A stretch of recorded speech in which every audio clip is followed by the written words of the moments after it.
तो पिछली बार हम सब लोग 39 श्लोक तक पढ़े, जहाँ पे भगवान श्री कृष्ण से अर्जुन अपने मन की व्यथा कह रहे हैं। कहते हैं, कथम न ज्ञेयमस्माभिः पापादस्मान् निवर्तितुम्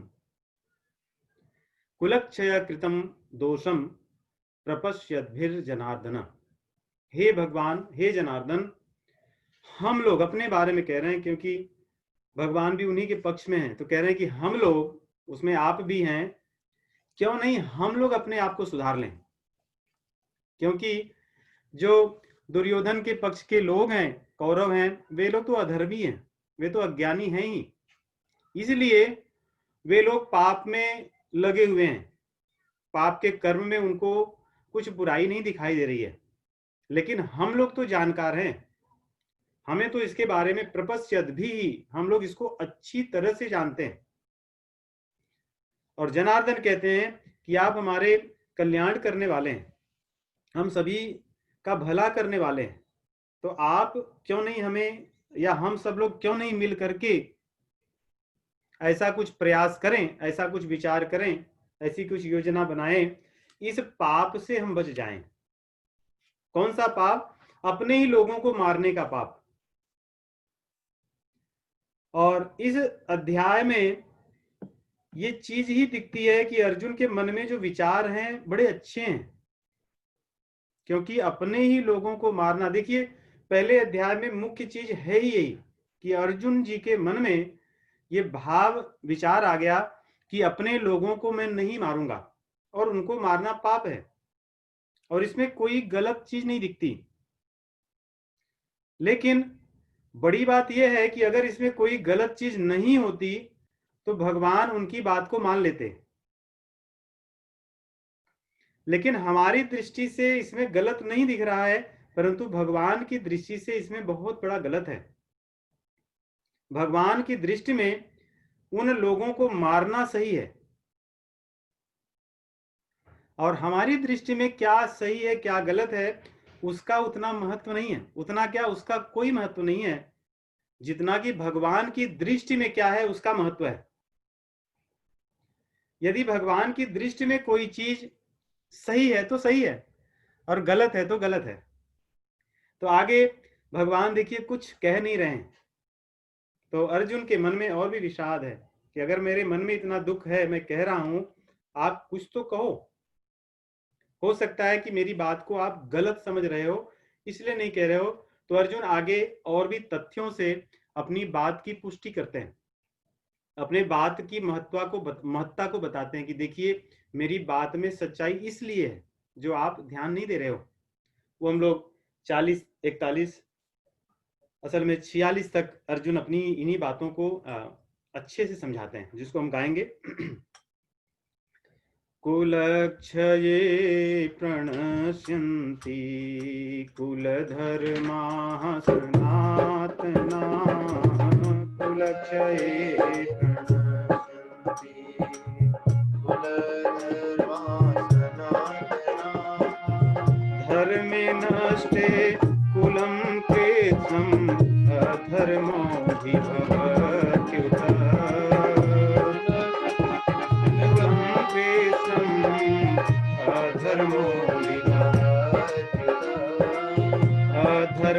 अधर्माभिभवात् कृष्ण प्रदुष्यन्ति कुलस्त्रियः, अधर्माभिभवात् कृष्ण प्रदुष्यन्ति कुलस्त्रियः, स्त्रीषु दुष्टासु वार्ष्णेय जायते वर्णसंकरः,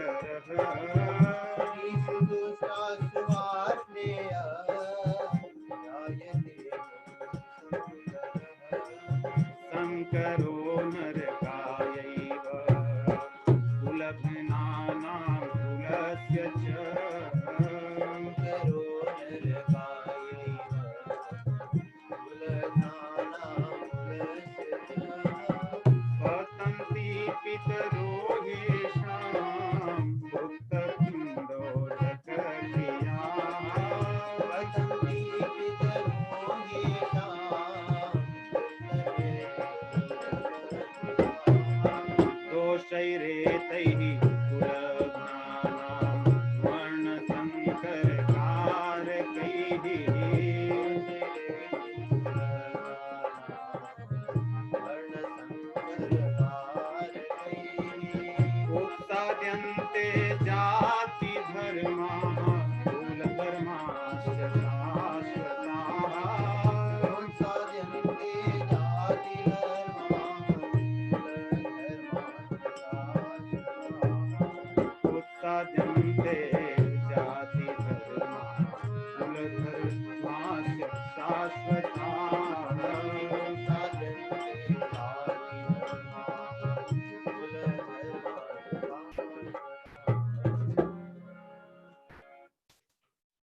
तो अर्जुन जी आगे कह रहे हैं कि अगर कुलक्षय कृतम दोषम प्रपश्यत भी, जब परिवार के लोग मर जाएंगे, नष्ट हो जाएंगे, तो क्या होगा। उनके नष्ट हो जाने पे जो कुल का जो सनातन धर्म है वो नष्ट होगा। जब घर के परिवार के हमारे पूर्वज, जो हमारी परंपरा है वंश की, उसमें जब लोग नहीं रहेंगे तो उनके जो हमारे कुल के धर्म है वे सारे नष्ट हो जाएंगे। उनको बताने वाला कोई नहीं होगा, क्योंकि जब युद्ध होगा तो युद्ध में जो शस्त्र को जानने वाले हैं वो तो लड़ रहे हैं। और ये जैसे कि पहले भी हम लोग देखे कि इस युद्ध में लड़ने वालों की विशेषता है कि वे शस्त्र को भी जानते हैं और शास्त्र को भी अच्छे से जानते हैं। ये कोई सामान्य योद्धा यहां नहीं खड़े हैं, ये धर्म अधर्म दोनों को जानने वाले लोग हैं, जो दोनों पक्षों में हैं। सबको पता है, यहां तक कि दुर्योधन को भी पता है। कहता भी है कि मैं सब जानता हूं, धर्म क्या है, अधर्म क्या है, पाप क्या है, पुण्य क्या है, लेकिन मैं करूंगा वही जो मेरा मन कहता है। तो कह रहे हैं कि जब दोनों पक्षों में युद्ध होगा तो जो यहाँ पे शस्त्र और शास्त्र को जानने वाले जो योद्धा हैं, राजा हैं, राजकुमार हैं, ये सब लोग मारे जाएंगे। तो हमारे कुल में बचेंगे केवल छोटे बच्चे जो युद्ध में नहीं आए हैं, बालक, और स्त्रियां बचेंगी जो युद्ध में नहीं आए। तो इनको बताने वाला कौन होगा। और धर्मे नष्टे कुलम कृष्णम अधर्मो भी भवत्युतः, और जब हमारा कुल धर्म नष्ट हो जाएगा तो चारों तरफ से पूरा हमारा जो परिवार है संपूर्ण रूप से इसमें पाप ही पाप छा जाएगा। और जब अधर्मा भी भवात कृष्ण, और जब कृष्ण को कह रहे हैं कि प्रभु जब सब जगह अधर्म ही बढ़ जाएगा हमारे परिवार में, कुल में, तो जो हमारी स्त्रियां हैं कुलों की वो प्रदुष्यंती, दूषित हो जाएंगी। उनमें दूषित होना मतलब उनमें दुर्गुण बढ़ जाना। दोष मतलब दूषित होना मतलब जिनमें दोषों की वृद्धि हो जाएगी। और स्त्रियों के दूषित होने पर, स्त्रियों में दोष बढ़ जाने पर जो आने वाले बच्चे पैदा होंगे वे वर्ण संकर होंगे। तो बड़ा आगे के 4-6 जो श्लोक हैं एक दूसरे से जुड़े हुए हैं, और आगे हम लोग देखेंगे। तो कह रहे हैं जब स्त्रियों की संरक्षण करने वाले लोग ही नष्ट हो जाएंगे। हमारे शास्त्रों में तो कहते हैं कि हमारे शास्त्रों में स्त्रियों के लिए कहा गया है कि उन्हें सदैव संरक्षित होना चाहिए। संरक्षित मतलब जैसे पिता उनके विवाह के पहले होते हैं उनके संरक्षक, और पिता के पश्चात पति होते हैं संरक्षक, और पति के पश्चात यदि पति नहीं है तो पुत्र होते हैं संरक्षक। इससे स्त्रियों पर जो होने वाले अत्याचार हैं उनको रोका जा सकता है, और इसीलिए हमारे शास्त्रों में ऐसी व्यवस्था की है। हम लोग आज के परिप्रेक्ष्य में देखेंगे तो मन में बहुत से भ्रम होंगे, लेकिन बड़ी गहराई से सूक्ष्म चिंतन करेंगे तो ये बात बड़ी अच्छी लगती है कि जिसमें समाज में सभी के संरक्षण की। क्योंकि देखिए एक चीज आप लोग ध्यान दिए हैं कि नहीं, लेकिन जानते होंगे कि स्त्री पुरुष में एक विशेष अंतर होता है कि जो पुरुष होता है वो अधिकतर विवेक प्रधान होता है। प्रधान मतलब ऐसा नहीं कि पुरुष में ही विवेक होता है स्त्री में नहीं। जैसे आपके घर में दाल भी बनी है, रोटी भी है, सब्जी भी है, कुछ लोगों को दाल रोटी ज्यादा अच्छा लगती है, कुछ लोगों को सब्जी रोटी ज्यादा अच्छा लगती है तो सभी के लिए वो। वैसे ही स्त्री हो या पुरुष हो, विवेक सब में है, भावनाएं सब में है, बुद्धि ज्ञान सभी में है, लेकिन कोई किसी चीज में प्रधानता होना मतलब कोई व्यक्ति जिससे प्रभावित होता है। किसी पुरुष में विवेक प्रधानता ज्यादा होती है और स्त्री में भाव प्रधानता ज्यादा होती है। अगर किसी स्त्री के भोजन की आप प्रशंसा करो तो वो अधिक मेहनत करके आपको और भी बनाएगी, अच्छा खिलाएगी, क्योंकि वो उस भाव से प्रभावित होती है। लेकिन आप किसी पुरुष को ऐसा सोचो कि उसको प्रशंसित करके उससे बनवा कर खा लो तो कम होगा, वो अपने सुविधा अनुसार हो सकता है करेगा, अन्यथा नहीं करेगा, क्योंकि वो सोच करके कुछ चीजों को करता है, इसमें लाभ हानि क्या है। लेकिन स्त्रियों में जो स्वभाव है भाव प्रधानता की है, भावनाओं से उनका जुड़ाव अधिक होता है, इसलिए उनके संरक्षण के लिए हमारे समाज में, हमारे धर्म, सनातन धर्म में बड़ी व्यवस्था है। और दूसरी, हमारे सनातन धर्म में एक ये सिद्धांत है कि संतानों के श्रेष्ठता या उनकी अधमता का, निम्नता का सबसे अधिक जो प्रभाव है वो मां का होता है, स्त्री का होता है। स्त्री के भावनाओं से संतान की भावनाएं अधिक सिंचित होती हैं उतना, और कारण भी है। एक तो ये कि जैसे संतान मां के गर्भ में ही अधिक समय अपने बचपन का बिताता है, शरीर संसार में आने के पहले ही, और संसार में आने के पश्चात में भी संतान का जो समय होता है स्वाभाविक रूप से उसको खाना पीना या अन्य जो लगाव है ये मां के साथ ही बीतता है। इसीलिए गुरु के रूप में भी पहले मां को ही कहा गया है। इसलिए स्त्रियों के गुण का संतान पे बहुत अधिक प्रभाव होता है।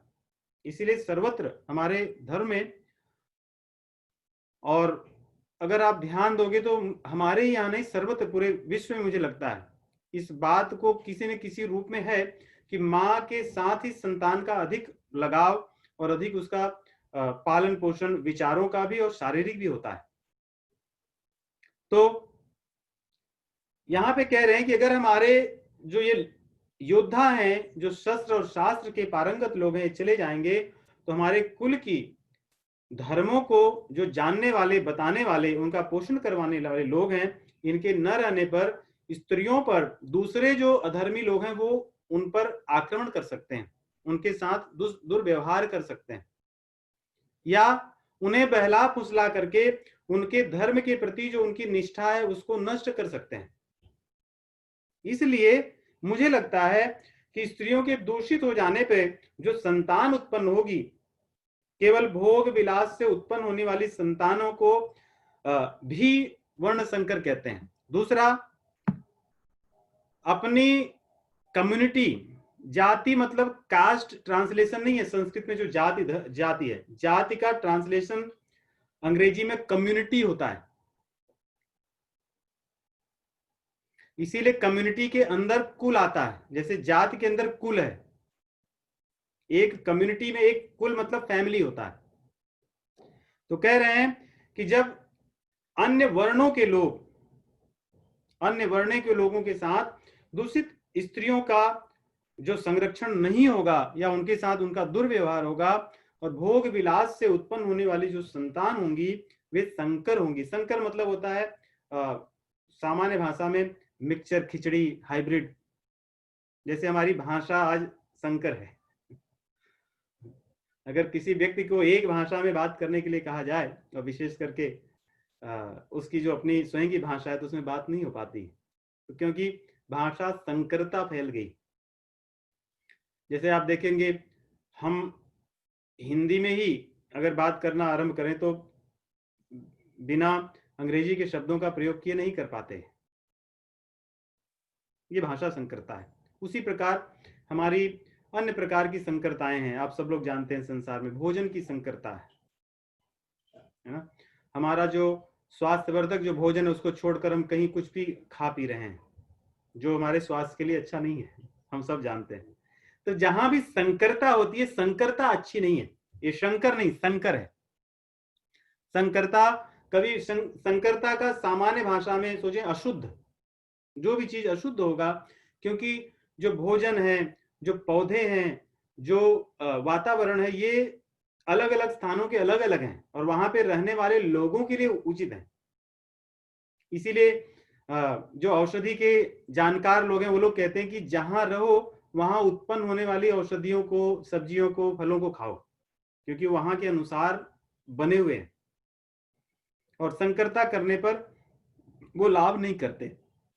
इसीलिए भी कहा जाता है कि उसी देश में 12 महीने वही चीज नहीं खानी चाहिए, क्योंकि वो उस समय के लिए भगवान ने नहीं बनाई है, वो आपके शरीर को नुकसान करेगी, वो अशुद्ध है।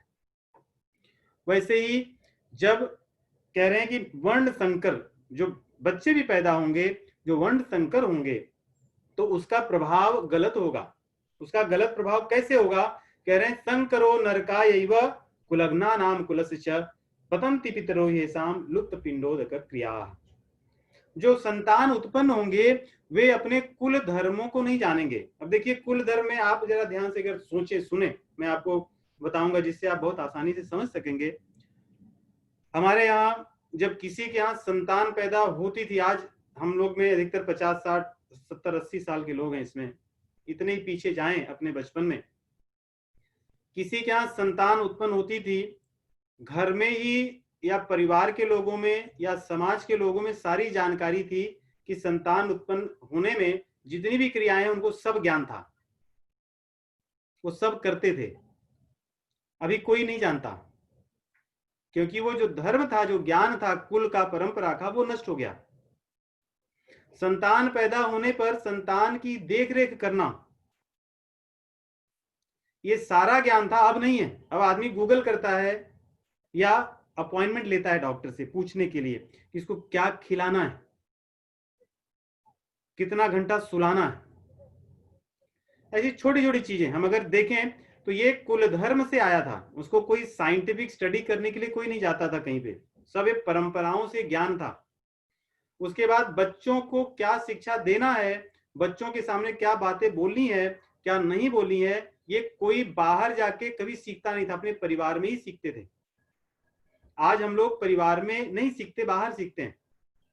हम इसके लिए भी जानते हैं, कुछ लोग अपॉइंटमेंट लेते हैं डॉक्टर से कि बच्चे को कितना घंटा स्क्रीन टाइम देना है, या हम गूगल करते हैं हमारे बच्चे को कितना घंटा खेलना है, कितना घंटा क्या कराना है, ये भी हम डॉक्टर से पूछते हैं। क्योंकि वो जो ज्ञान परिवार में था, कुल में था, सनातन रूप से चला आता था, वो अब नष्ट होकर के कहीं एक जगह चला गया है। उसी प्रकार बच्चों के पढ़ते समय कोई किसी को सिखाने की जरूरत नहीं थी कि बड़ों के साथ सम्मान कैसे करना है, अतिथि का सत्कार कैसे किया जाता है, घर में किसी के आने पर कैसे कष्ट सहकर भी दूसरों को सुख पहचाना है। कहीं कोई सीखने नहीं जाता था, हर व्यक्ति अपने परिवार में ही सीखता था। ये कुल परंपरा थी, और यही तो धर्म है। धर्म तो यही है ना, और कुछ नहीं है धर्म, कि अपने जीवन को किस प्रकार जीना, दूसरों को प्रधानता दे करके, दूसरों के सुखों की प्रधानता को दे करके रहना, ये धर्म है। ये हम परिवार से सीखते थे, अब नहीं सीख पाते। इसलिए अधिकतर होता है किसी के घर जाओ तो जरूरी नहीं कि आपको पानी भी पूछ लेगा ऐसे भी हम आज ऐसी स्थिति में हम जी रहे हैं, वो परंपरा नष्ट हो गई। हम लोग अपने बचपन में देखे होंगे, कई बार अगर किसी के आने पर हमने उनको प्रणाम नहीं किया, उसके लिए हमें बहुत शिक्षा मिली।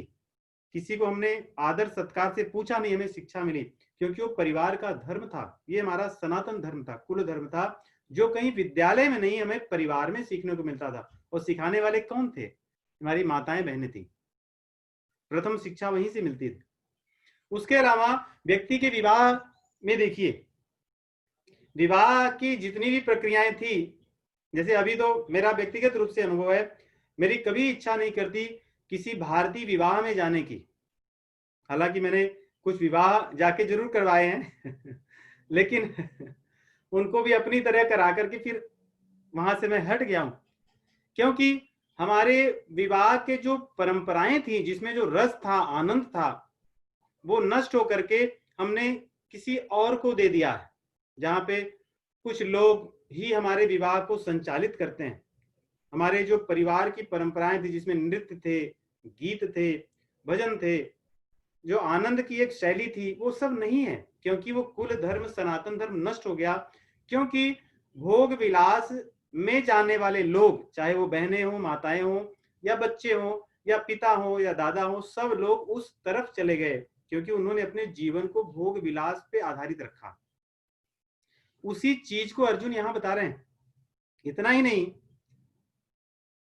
आगे ऐसे देखते जाओ, मृत्यु में भी परिवार के लोगों को सब ज्ञान होता था, क्या करना है क्या नहीं करना है। मैं तो गांव में अपने बहुत छोटा था तब भी देखा था एक जन के देहांत पर, जहां पे लोगों को ज्ञान था कि मृत्यु हो जाते ही उनको किसी शैया पे नहीं रखते, पृथ्वी को देते, पृथ्वी पर रखा जाता है, भूमि पर रखा जाता है। हमारे यहाँ एक थे बहुत वृद्ध, तब मैं बहुत छोटा था, पढ़ता वगैरह भी नहीं था, लेकिन ऐसे ही बचपन में देखा था वो, लेकिन वो बात मेरे दिमाग में रह गई थी कि लोगों ने चर्चा थी कि इनको उठाकर भूमि पे रखा जाए। ये हमारे धर्म में लिखा है कि मृत देह को भूमि पे अवश्य रखना चाहिए कुछ समय के लिए। तो ये धर्म शास्त्रों का कोई पढ़ने नहीं गया था, लेकिन वो परंपराएं से सबको ज्ञात थी। तो ऐसे ही अगर हम देखें तो जो भोजन की परंपरा थी, क्या खाना है क्या नहीं खाना है, ये कोई पढ़ने नहीं गया था, लेकिन हर व्यक्ति को अपने स्वास्थ्य के अनुसार भोजन की शिक्षा घर में मिलती थी। कब सुबह क्या खाना है, रात में क्या नहीं खाना चाहिए, कब सोना चाहिए, कब उठना चाहिए, स्नान करना है कि नहीं करना है, उठ के स्नान करने के बाद क्या करना है, सुबह उठते ही कॉफी पीना है या सुबह उठते ही भगवान का स्मरण करके स्नान करना है, शौच करना है, ये शिक्षा हमें पहले परिवार में मिलती थी, अब नहीं मिलती।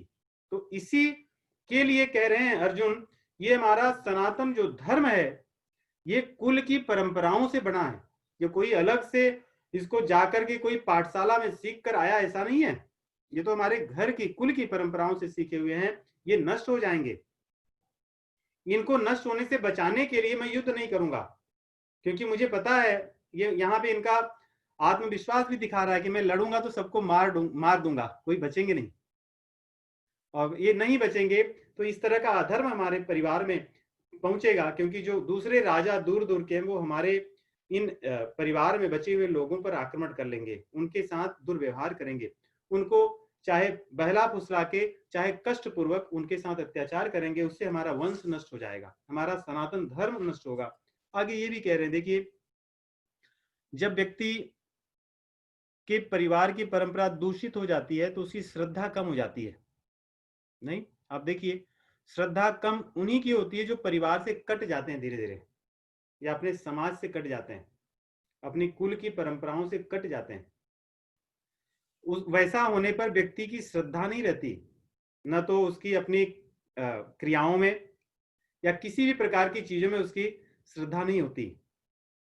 धीरे धीरे वो अपने आप को अलग समझता है, और आज के हमारे समाज में हमें कहीं दूर जाने की नहीं, हमारे भीतर जो अश्रद्धा का भाव यही है, क्योंकि पहले हमारे आदर्श हुआ करते थे, हमारे जो पौराणिक जो पात्र हैं, हमारे भगवान श्री रामचंद्र जी हमारे आदर्श थे, हमारे जो पुराण है वो हमारे पूर्वजों के इतिहास हैं, महाभारत में लिखी गई जो भगवान के भक्तों की या अधर्मियों की कथा है वो हमारे इतिहास थे, लेकिन हम उनको नहीं पढ़ते, हमको पढ़ाया ही नहीं गया, ना हम उनको जानते हैं, और हम हमारे गाइडेंस अधिकतर जो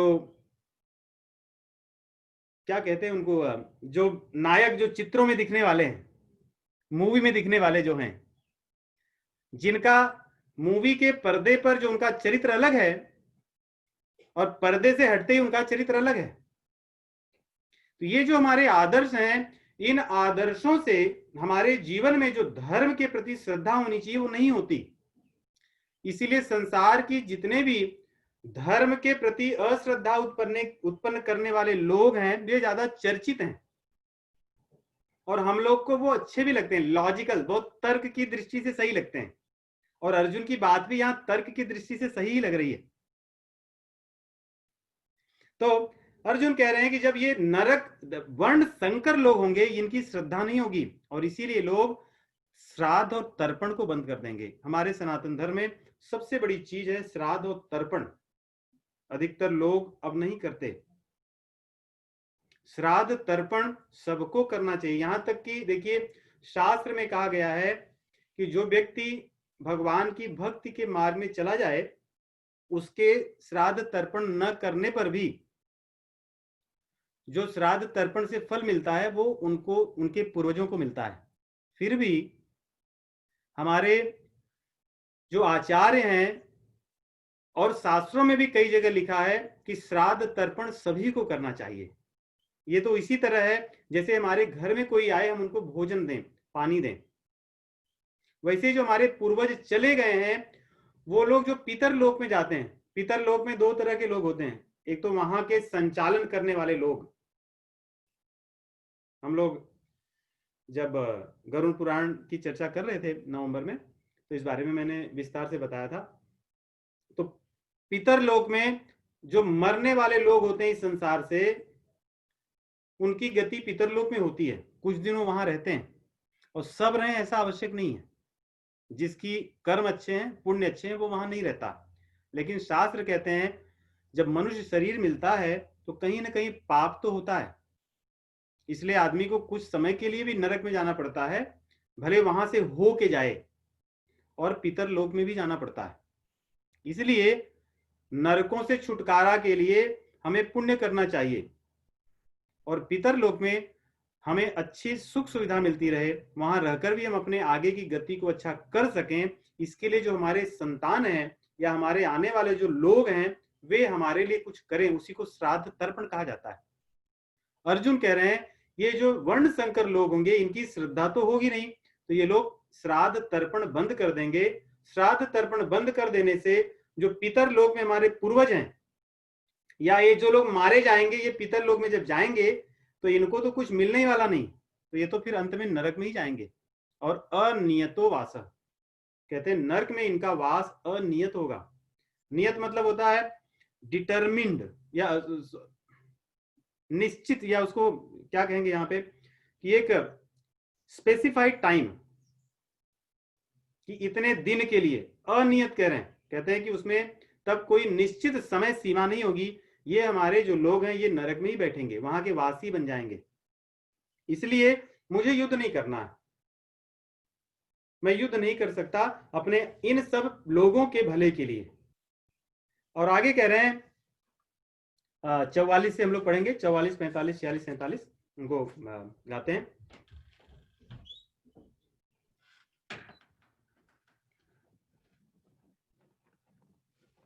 उत्सन्न कुल धर्मा नाम, वहां से पढ़ेंगे।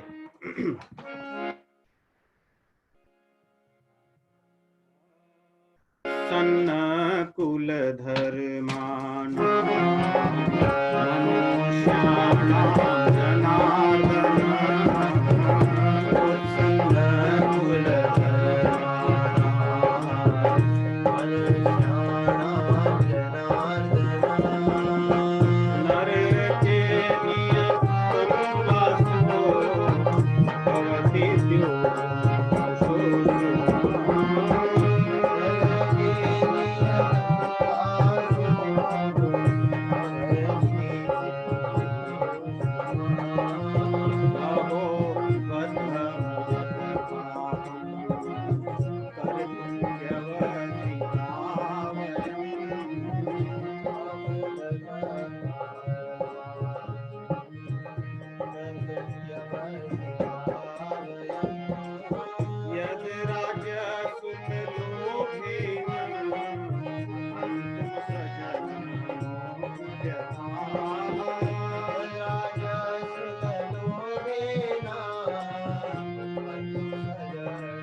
तो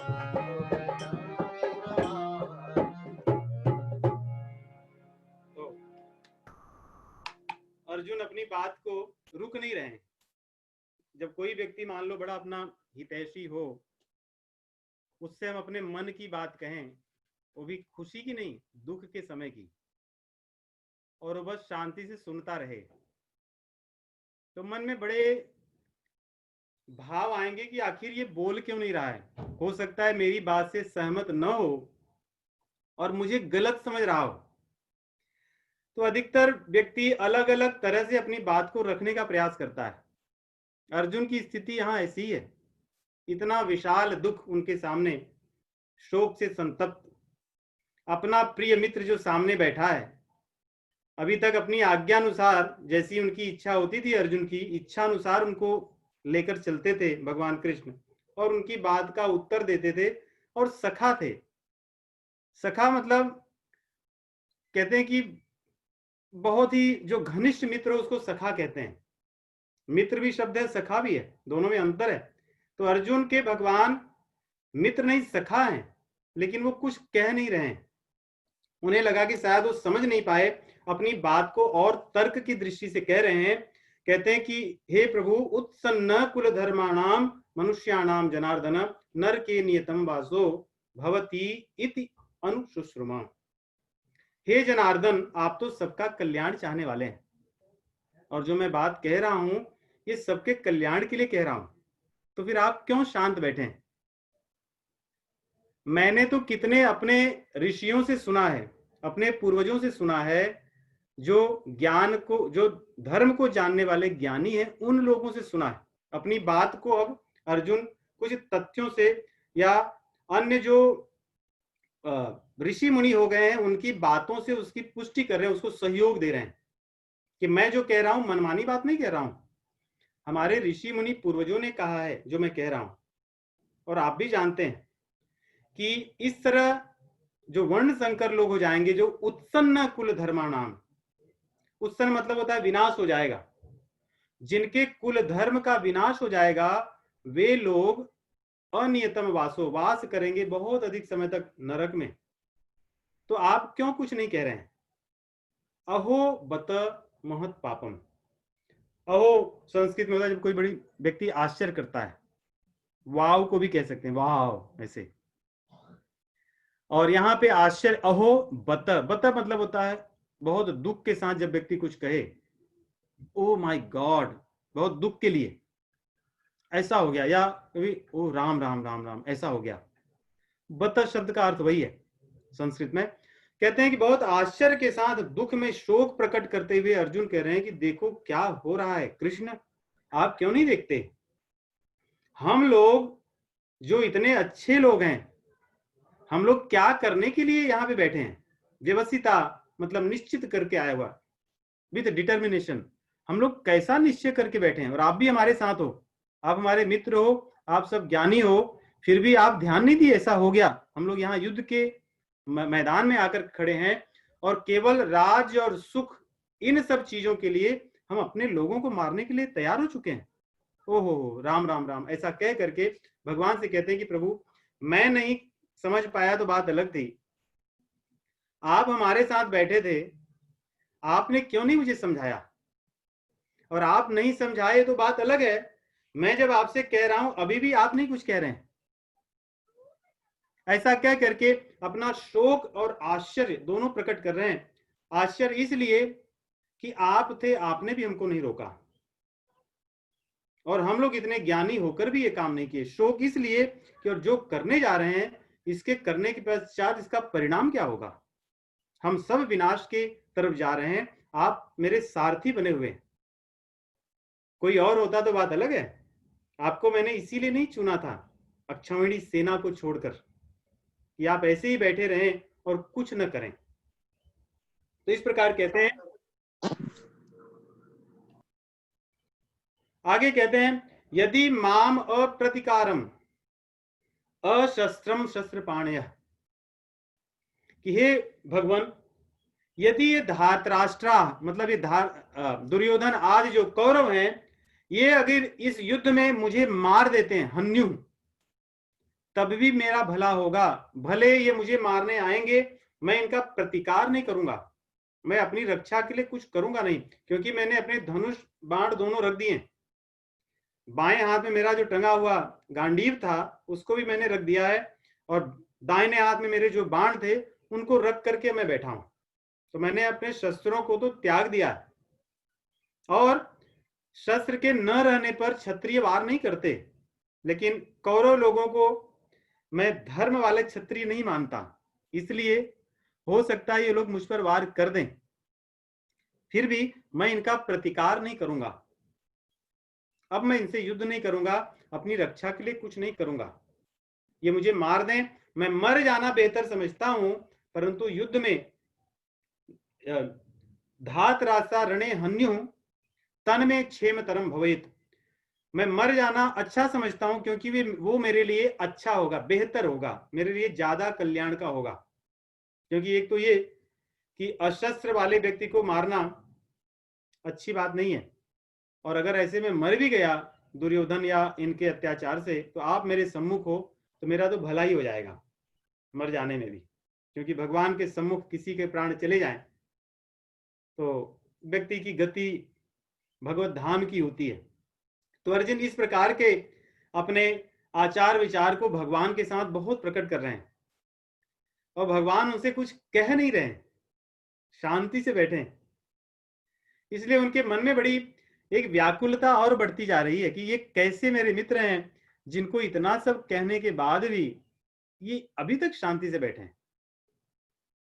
तो कह रहे हैं कि अर्जुन बड़े व्याकुल हो गए, और अंत में संजय जी कहते हैं, संजय उवाच एव मुक्त्वा अर्जुन, संख्य मतलब होता है युद्ध भूमि में, एव मुक्त्वा इस प्रकार बात कह करके अर्जुन जी रथोपस्थ उपाविशत, अपने रथ के जो रथ का भाग होता है जिसपे ऊपर बैठते हैं, जो गद्दी होती है, वो उसमें से उतर गए, और नीचे जो भाग होता है जहां पैर रखते हैं उसके पास में, या रथ का जो पिछला भाग था जहां पे सारथी या इस तरह के लोग बैठते हैं, सामान रखे रहते हैं, वहां पर वो बैठ गए। रथोपस्थ उपाविशत, आविशत, वहां पे बैठ गए, और विसृज्य ससरम चापम शोक संविग्न मानस, उनका मन बहुत ही शोक से संतप्त था, जल रहे थे अंदर से दुख के कारण, और अपने धनुष बाण दोनों को उठा करके उन्होंने बगल में रख दिया, बोले कि अब मैं युद्ध नहीं करूंगा, ऐसा करके शांत हो गए। तो जब इस तरह की बात उन्होंने कही तो स्वाभाविक है कि भगवान के मन में चल रहा है कि मैं जिस चीज के लिए इतनी सारी चीजें किया, दूत तक बन करके गया दुर्योधन के पास, सारथी तक बन गया, इन लोगों को हमेशा मैं इतना मानता रहा, जहां ये मुझे बुलाए वहां पहुंच गया, नाम लिए नहीं कि मैं आ गया, इसलिए क्योंकि ये मेरे प्रिय थे और मुझे इनसे काम कराना भी था। क्योंकि भगवान भी ऐसे है ना कि वो जिससे काम कराना होता है तो उसको सब कुछ देते हैं। इसीलिए अगर आप देखो तो पांडवों के जीवन में कितना भगवान की कृपा है, या उनका पक्षपात देख सकते हो आप, जहां उनकी इच्छा जैसी थी वहां उन्होंने ऐसा कर दिया, और सारथी तक बन गए। अब भगवान के मन में ऐसा लग रहा है कि मैं अपने इस सखा को समझाऊं कैसे, जो एकदम इस स्थिति में आकर के अपने शस्त्रों को डाल दिया। तो भगवान का क्या होगा, हम लोग इसको दूसरे अध्याय से करते हैं आरंभ, अभी थोड़ा समय भी है। तो यहाँ पे पहले अध्याय का विराम होता है। वेद व्यास जी यहाँ लिखते हैं ओम तत्सत इति। अगर पहले अध्याय के अंत में या हर अध्याय के अंत में देखोगे तो ये छंद लिखा है, और इसमें अंतर केवल दो चीजों का होता है, एक अध्याय का क्रमांक अलग होता है और दूसरा अध्याय का नाम अलग होता है।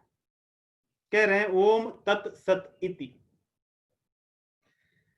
भगवान का नाम ओम तत्सत है। ओम मतलब जो सर्वत्र व्याप्त है, वासुदेव भी जिसको कहते हैं, वासुदेव का अर्थ होता है जो सर्वत्र व्याप्त है, कण कण में जो व्याप्त है। ओम तत्सत, तत् मतलब वही जो तत्व जो सर्वत्र व्याप्त है, वही सत्य है। ये बात सत्य है ना, जो भगवान सर्वत्र व्याप्त है वो बात भी सही है, और वो तत्व भी सत्य है जो सर्वत्र व्याप्त है। कह रहे ओम तत्सद इति श्रीमद् भगवद गीतासु उपनिषत्सु। भगवद गीता को उपनिषद कहते हैं, और यहाँ पे बहुवचन इसलिए है क्योंकि हमारे उपनिषद बहुत है, 108 हैं, उनमें ये सभी उपनिषदों का सार है। पूरे शास्त्र पढ़ करके जो हमारे निष्कर्ष हैं, जो सिद्धांत हैं, उन सिद्धांतों को भगवान ने भगवत गीता के 700 श्लोकों में रखा है। इसीलिए ये भगवत गीता हमारी उपनिषद भी है, उपनिषदों की सार भी है। और श्री कृष्ण अर्जुन का संवाद है ये, इसमें अर्जुन और भगवान श्री कृष्ण ये दो जन अपनी बातों को कहे हैं। श्री कृष्णार्जुन संवादे और ब्रह्म विद्यायाम योग शास्त्रे। इसको हम देखें तो ब्रह्म विद्या, विद्याएं तो बहुत तरह की होती हैं। जो विद्या हमें ब्रह्म से, ब्रह्म अर्थ होता है जो सबसे बड़ा है, जिससे बड़ा कोई कुछ नहीं है, भगवान, उनसे जो भेंट करा दे, उनके बारे में जो ज्ञान दे दे, वही ब्रह्म विद्या है। भगवत गीता ये भी सिखाती है, आगे हम सीखेंगे, ब्रह्म विद्या के अतिरिक्त जो विद्याएं हैं उनको भगवान ने अविद्या कहा, क्योंकि उनका जन्म होता है, उनका नाश होता है। और हम देखते भी हैं, जैसे अगर देखें साइंटिफिक जो रिसर्च हैं, 10 साल पहले कुछ और थे, आज कुछ और हैं, 10 साल बाद कुछ और होंगे, उनमें परिवर्तन होता है। जिस ज्ञान में परिवर्तन होता रहे वो सांसारिक ज्ञान है, उसी को अविद्या कहते हैं। जिस ज्ञान में कभी परिवर्तन ना हो वही ज्ञान भगवान भगवत गीता में कहते हैं। इसीलिए भगवत गीता ऐसा नहीं कि 5000 साल पहले कुछ श्लोक अलग थे, बाद में उनको बदलते गए और अगले 50 साल में उनको बदल दिया जाएगा। जो पहले थे आज भी हैं। जैसे अगर हम कहें, एक सोचने पे लगता है कि क्या उदाहरण हो सकता है, जो ज्ञान और अज्ञान है। मेरे पिता है, मेरे पिता के पिता है, उनके पिता के पिता थे, उनके भी पिता के पिता थे। कोई भी ऐसा व्यक्ति नहीं है जिसके पिता न हो। ये सिद्धांत है, ये ज्ञान है, क्योंकि ये कभी बदल नहीं सकता, ये सदैव रहेगा सत्य। जितने भी लोग संसार में चलते दिखते हैं ये एक दिन जन्मे थे, और इनकी जो शरीर बीच में बढ़ी है ये एक दिन नष्ट हो जाएगी, फिर ये नहीं दिखेंगे। ये सबके लिए सत्य है और सदैव सत्य है, ये ज्ञान है। जो भी जीव इस संसार में जन्मा है उसके शरीर में रोग होंगे ही होंगे और बुढ़ापा आएगा,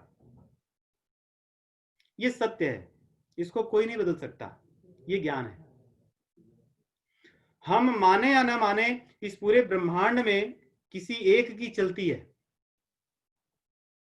वो भगवान है। सूर्य को हम न माने, उसको कुछ भी माने, लेकिन सूर्य भगवान की आज्ञा से पूरे संसार के जीवन को चलाते हैं, ये सत्य है, ये कभी बदल नहीं सकता। इसी प्रकार ये जो ज्ञान है, जो प्रकृति है, जो पुरुष है, जो हम हैं, जो पांचों तत्व हैं, हमारे मन है, हमारी बुद्धि है, हमारे अहंकार हैं, इनके जो विकार हैं, इनकी जो प्रकृति है, इनका जो नेचर है, ये कैसे चीजों को पर प्रतिक्रिया करते हैं, ये सारी चीजें हर जीव के लिए वही है, वो बदलेगी नहीं, ये ज्ञान है। लेकिन घर बनाने की टेक्नोलॉजी जो है भगवत गीता के अनुसार वो ज्ञान नहीं है, वो सांसारिक चीज है, वो बदलेगी। आज कुछ और है, कल कुछ और होगी, 1000 साल बाद कुछ और हो सकती है। सुख सुविधाओं को बढ़ाने वाले जो ज्ञान है, ये ज्ञानों की स्वरूप बदलेंगे। 100 साल पहले जिसको हम सुख मानते थे, आज व्यक्ति उसको सुख नहीं मानेगा। आज का सुख ऐसा है कि व्यक्ति के हाथ में, भले वो कितने भी कष्ट से खड़ा रहे बस में, अब तो कोई खड़ा नहीं हो पा रहा है कोरोना के कारण, लेकिन सेलफोन हाथ में होना और देखते रहना, सुनते रहना, ये सुख है। हो सकता है 50 साल पहले किसी बस में आराम से बैठ जाओ और एक पुस्तक पढ़ते रहो, वही परम सुख था, लेकिन आज वो सुख बदल गया। तो सांसारिक सुख के लिए जो ज्ञान है उनका स्वरूप बदलेगा, वे आएंगे जाएंगे। उन ज्ञान से हमारा कल्याण नहीं होगा, हमारे जीवन के सुख समृद्धि बढ़ सकते हैं, लेकिन कल्याण जो ज्ञान भगवत गीता जो ब्रह्म विद्या है, जिससे हम ब्रह्म को जान लेंगे, तो भगवत गीता में कहते हैं ब्रह्म विद्यायाम, ब्रह्म विद्या में योग शास्त्रे, ऐसा शास्त्र जो योग करा दे। भगवत गीता में भगवान ने योग शब्द को कर्मयोग से अधिकतर जोड़ा है। जहां भी केवल योग देखोगे मतलब वो भगवान कर्म योग की बात कर रहे हैं। तो एक तो हो गया ब्रह्म विद्या ज्ञान योग, दूसरा कर्म योग, और उसके बाद में है कृष्ण अर्जुन संवाद। कृष्ण और अर्जुन का संवाद ही भक्ति है। जहां भगवान और भक्त हो उनके बीच में जो वार्तालाप है वही तो भक्ति है, वही तो रस है। तो भगवत गीता में कर्म योग, ज्ञान योग, भक्ति योग सभी का पूर्ण रूप से समावेश है। कहते हैं इस प्रकार अर्जुन के द्वारा जो प्रकट किया गया विषाद है वो योग है। योग ऐसी, योग का अर्थ अगर आप शब्द के रूप में जाए, योग मतलब जोड़ना होता है। जब किसी से कोई चीज जुड़ जाए उसी को योग कहते हैं। अगर किससे जुड़ेंगे? भगवान से। हमारे कर्म से हम भगवान से न जुड़े, अगर उसको हम योग कहते रहे तो योग नहीं, कुछ और हो सकता है। नहीं, ऐसे हम संसार में बहुत सी चीजों को योग समझ लेते हैं, लेकिन वो योग नहीं है। योग का विकृत रूप है, हमने उसको अलग रूप से ले लिया। जो चीज भगवान से जोड़ दे वही योग है। तो कह रहे हैं यहाँ पे अर्जुन का जो विषाद है, विषाद मतलब जो दुख है, उनके जीवन में जो कष्ट हुआ उसको जो भगवान से कहे वही योग है, क्योंकि उस बात से ही तब भगवान अपनी वाणी को आरंभ करेंगे।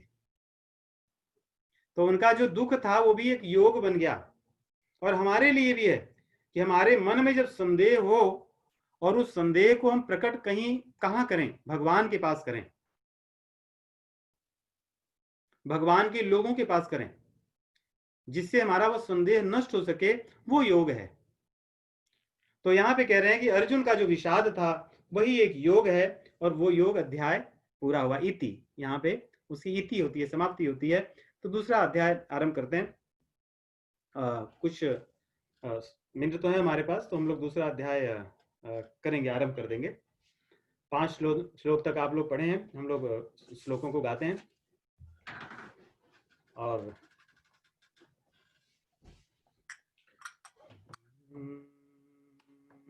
तुम तथा जय उवाच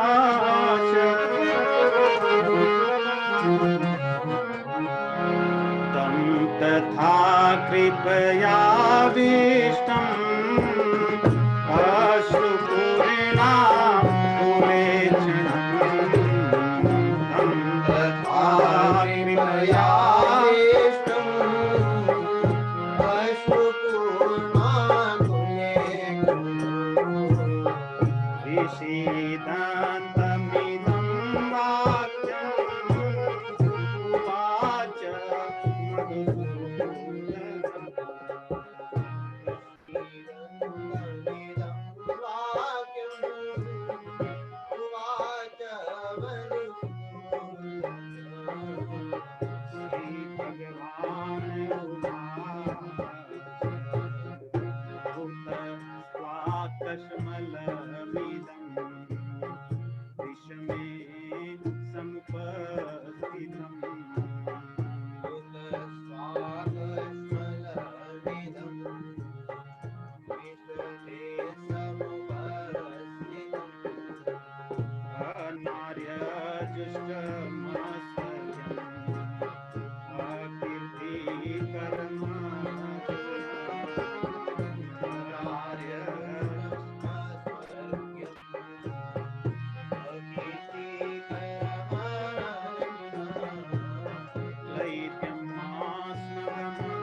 संजय ने कहा कि जब ऐसे बैठ गए तो धृतराष्ट्र के मन में हुआ कि बैठ गए तो फिर हुआ क्या, कि 10 दिन तक युद्ध हुआ कैसे?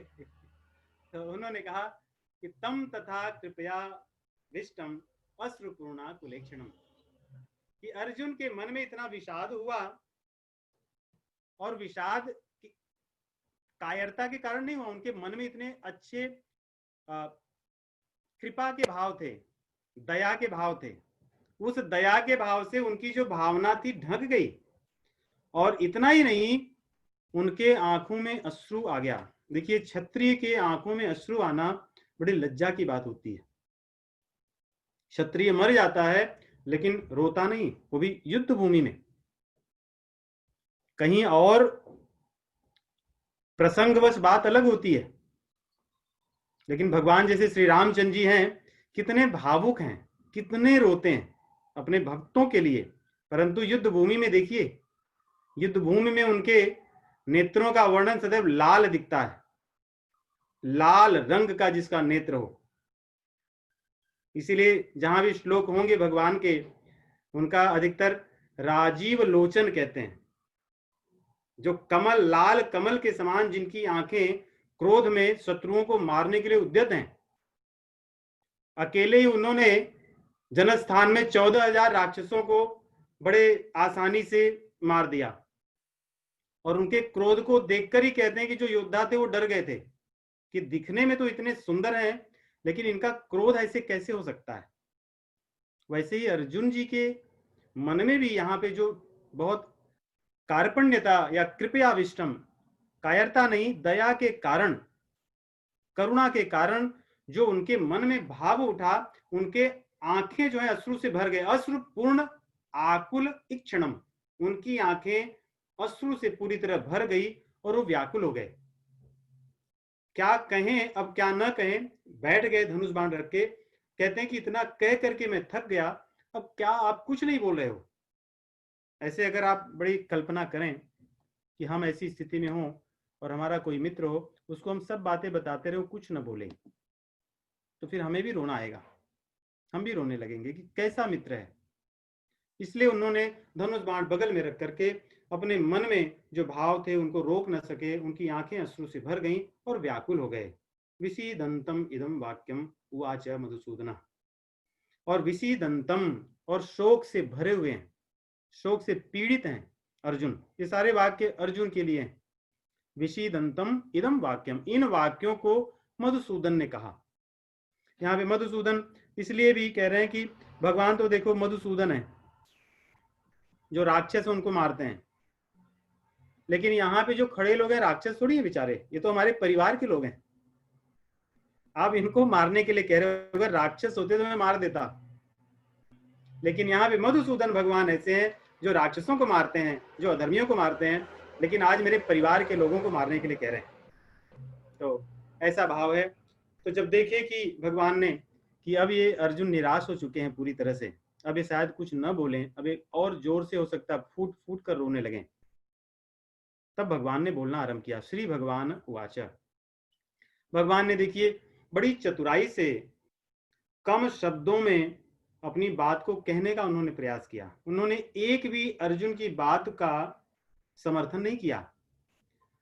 अर्जुन यहां बात कर रहे थे, भगवान यहां बात आरंभ करते हैं, उसमें कोई सामंजस्य नहीं जुड़ा। उन्होंने अर्जुन की किसी बात को नहीं कहा कि आपने बात सही कही या आपने बात गलत कही। अर्जुन कुछ और, भगवान कुछ और। भगवान ने पहला शब्द जो अपने मित्र को कहा, कुतस्त्वा कश्मलम इदम विषमे समुपस्थितम। अरे अर्जुन, ये कहां से तुम्हारे मन में कश्मलम आ गया। कश्मलम मतलब होता है करुणापूर्ण कायरता कह सकते हैं, कि तुम युद्ध छोड़कर न लड़ो, ये विचार कहां से आ गया। और वो भी अगर ये आया होता युद्ध भूमि में आने के पहले तो बात अलग थी। तुम ही तो आए थे मेरे पास, मेरे पैर के पास बैठे थे कि अब युद्ध शुरू होने वाला है, आप हमारे पक्ष में आइए। मैं तो गया नहीं था कि भाई तुम युद्ध करो। तो उस समय तो तुमने सब तैयारी करके हम सब लोग यहां आए, और इस विषम स्थिति में जहां पे हम सब युद्ध भूमि में बीच में खड़े हैं, शंख भी बज गए हैं, अब केवल एक स्टार्ट बटन दबानी है। जो लोग वीडियो गेम खेलते मैं देखता हूँ बस वगैरह में आते जाते, रीसेट करके फिर नया शुरू करते हैं, बस दबाने की बात है, जैसे ही शुरू दबा देंगे बटन फिर से चालू हो जाएगा। तो कह रहे हैं कि ऐसी विषम परिस्थिति में इस तरह के विचार और अनार्य जुष्टम अस्वर्गम अकीर्तिकरम अर्जुना। देखिए अर्जुन शब्द कहते हैं क्योंकि अपने मित्र को अर्जुन शब्द से भगवान बहुत कम बोले हैं भगवत गीता में अर्जुन को, क्योंकि जहां जैसी आवश्यकता है। अर्जुन का अर्थ होता है जिसका मन निर्मल हो, जिसके भीतर बहुत दोष ना हो, जिसके अंदर बड़ी शुद्धि हो, जिसके मन में विकार ना हो, उसको अर्जुन कहते हैं। तो कह रहे हैं कि अर्जुन तुम ऐसा क्यों कर रहे हो इस समय में जब हम सब युद्ध करने के लिए खड़े हैं। यहाँ पे 3 शब्द भगवान बोलते हैं, तो अनार्य जुष्टम। आर्य जुष्टम मतलब होता है, आर्य मतलब श्रेष्ठ लोग, जो धर्म को जानने वाले लोगों को आर्य कहते हैं। और अनार्य मतलब जो धर्म को नहीं जानने वाले लोग हैं। कह रहे हैं कि जो धर्म के जानने वाले लोग हैं वे तुम्हारी बात को कभी नहीं मानेंगे, वे ऐसा आचरण नहीं कर सकते जैसा तुम कर रहे हो। और अस्वर्गम, जो तुम काम कर रहे हो इससे तुम्हें स्वर्ग की प्राप्ति कभी नहीं हो सकती। और तीसरी बात कहते हैं अकीर्तिकरम, तुम्हारा जो ये आचरण है, तुम्हारा जो व्यवहार है, जो तुम करने जा रहे हो, ये आपको अकीर्ति देने वाला है, आपका अपयश होगा। जो भी आपका नाम सुनेंगे आपको भला कभी नहीं कहेंगे। तो यहाँ पे 3 चीजें अगर ध्यान से देखिए, तो पहला आर्य जुष्टम या अनार्य जुष्टम।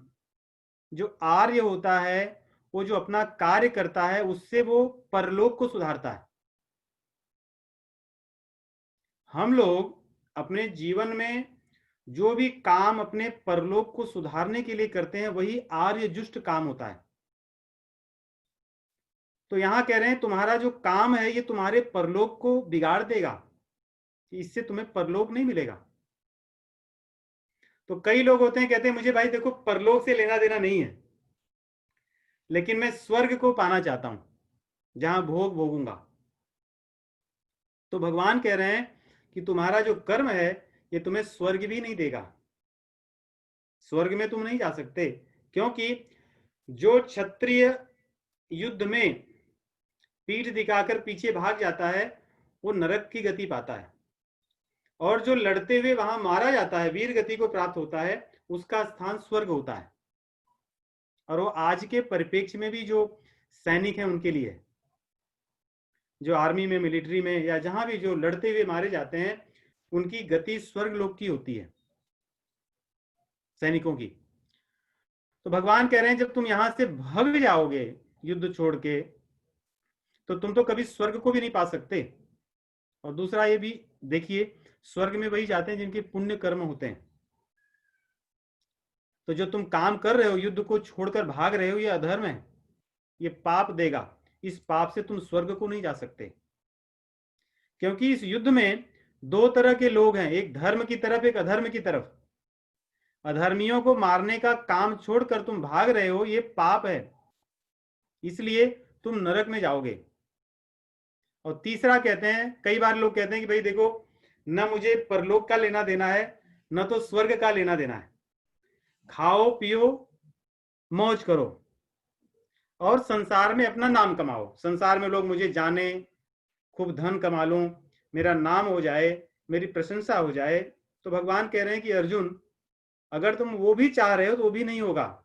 तुम्हारे भाग जाने पे सब लोग यही कहेंगे कि अर्जुन युद्ध भूमि को छोड़कर भाग गए, तुम्हें यश भी नहीं मिलेगा, कीर्ति भी नहीं मिलेगी संसार में। तो भगवान ने अपने एक वाक्य से ही अर्जुन के को ये बता दिया कि तुम्हारा जो कर्म है न तो इस संसार में कोई फल देगा, न तो स्वर्ग में कोई फल देगा, और इन सबके परे जो मेरा लोक है, परलोक है, वहां भी तुम्हें ये कोई फल नहीं देगा। तो हम ही सोचें अगर कोई हमारा ऐसा कर्म हो जिससे हमें कहीं कुछ न मिले, उसको करके क्या लाभ है। तो भगवान ने पहले ही एक वाक्य में कि, और दूसरी चीज भगवान कहते हैं कुतत्वा कश्मल मिदम, कि ये आया कहां से तुम्हारे अंदर, क्योंकि तुम ऐसे वीर थे कि तुम्हारे अंदर ये पहले से नहीं है, स्वाभाविक रूप से तुम्हारे अंदर ऐसा विचार नहीं था, ये कहीं से आ गया। समुपस्थितम, ये कहां से प्रकट हो गया, कहां से तुम्हारे भीतर आ गया। तो भगवान ये कहना चाहते हैं कि युद्ध भूमि में आने के पहले तुम ऐसे नहीं थे, जब युद्ध भूमि में आ गए, हमारी तुम्हारी बातचीत हो रही तब भी नहीं थे, अभी अचानक ऐसे कैसे हो गए। ऐसे हम भी कहते हैं ना, जब कोई व्यक्ति का आचरण वैसा ना हो, कभी कभी उससे कुछ ऐसा काम हो जाता है, हम कहते भाई ये कैसे कर लिया, आपने ध्यान नहीं दिया, हुआ कैसे आपसे। तो यहाँ भगवान बड़े आश्चर्य में भी कह रहे हैं, अगर देखें तो भगवान को आश्चर्य कि अर्जुन कैसे हुआ तुम्हारे अंदर ये विचार। और उसी बात को आगे कहते हुए कह रहे हैं कि क्लैप्यम मास्मगमः पार्थ नैतत् त्वयि उपपद्यते न एतत् त्वयि उपपद्यते। ये जो तुम्हारे अंदर क्लैब्यता का भाव आया, क्लैब्यम मतलब होता है नपुंसकता का या युद्ध को छोड़कर भाग जाने वाले का विचार कि नहीं लड़ूंगा। कह रहे हैं तुम्हारे अंदर जो विचार आ रहा है कहां से आया, उसको तुम मत करो, उसको छोड़ दो इस विचार को। न एतत् त्वयि उपपद्यते, क्योंकि तुम्हारे अंदर इस तरह मैंने आज तक नहीं देखा, तुम्हारे में शोभा भी नहीं देता। तुम्हारे भीतर ऐसा विचार हो ये सही नहीं है, किसी और में होता तो मैं कुछ नहीं कहता। क्योंकि भगवान के मित्र हैं, इसलिए भगवान बड़े एक तो ज्यादा कुछ सोचे समझे भी नहीं, जैसे मित्र को कुछ भी कह सकते हैं आप, सही बात, इसीलिए भगवान ने उनको नपुंसक कह दिया। किसी छत्री को कोई नपुंसक कह दे, वो भी सारथी उसका, कोई और कहे तो बात अलग है, सारथी तो उसको सह नहीं सकता। लेकिन इन दोनों के बीच में ऐसी मित्रता है कि कुछ बात कह सकते हैं। और क्षुद्रम हृदय दौर्बल्यम त्यक्तोत्तिष्ठ परंतप, भगवान ने इस 2 श्लोक में अपनी बात कह दी है कि इन सब चीजों को छोड़कर चुपचाप खड़े हो जाओ और युद्ध लड़ो। क्षुद्रम हृदय दौर्बल्यम, अपने कहते हैं कि मन की जो कमजोरी है, जो क्षुद्र है, तुच्छ जो विचार है, उनको छोड़ दो और चुपचाप उठो और चल करके लड़ो। तुम्हारा नाम परंतप है। मैं यहीं पे रुकूंगा आज। परंतप का मतलब होता है जो अपने तप से दूसरों को कष्ट दे दे, दूसरों को सताए या शत्रुओं को जो नष्ट कर दे। सताना मतलब गलत ढंग में नहीं, जिनके तप से शत्रु लोग डर जाएं। तो इसलिए भगवान कह रहे हैं कि तुम तो ऐसे थे, तुम्हारे तप से या तुम्हारे प्रभाव से या तुम्हारे पराक्रम से शत्रु लोग भी तप जाते थे, मतलब कष्ट में आ जाते थे, उनको ताप मिलता था, उनको शोक मिलता था, डर जाते थे। यहां तुम ही डर गए हो, उल्टा हो गया। जो दूसरों को डराने वाला व्यक्ति था अपने प्रभाव से, आज स्वयं डर कर बैठा है। ये बात अच्छी नहीं है।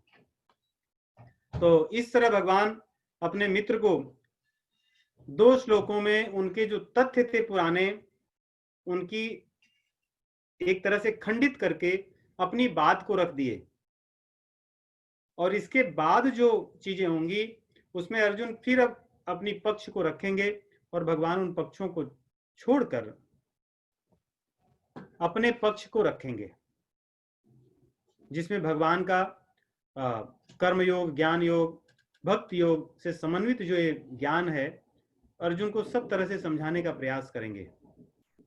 और वास्तव में हमें इस भगवत गीता को अपने जीवन में किस प्रकार धारण करना है, उस विचार से इसको पढ़ना चाहिए। उस विचार से पढ़ने पर इसका हमारे हृदय में प्राकट्य होगा और हम उस दृष्टि से इसको देखेंगे। हम चाहे जिस परिस्थिति में रहें, चाहे जिस देश वेश में रहें, लेकिन भगवत गीता हर समय हमें काम आएगी, हर समय काम आती है। इसका जो ज्ञान है, बस सही दृष्टि से इसको सुनने की और सही दृष्टि से इसको पढ़ने की आवश्यकता है। और ये ज्ञान हम सब लोग संतों की कृपा से सुनते हैं और उसको अपने जीवन में धारण करने का प्रयास करते हैं। तो मैं यहीं पे रुकूंगा।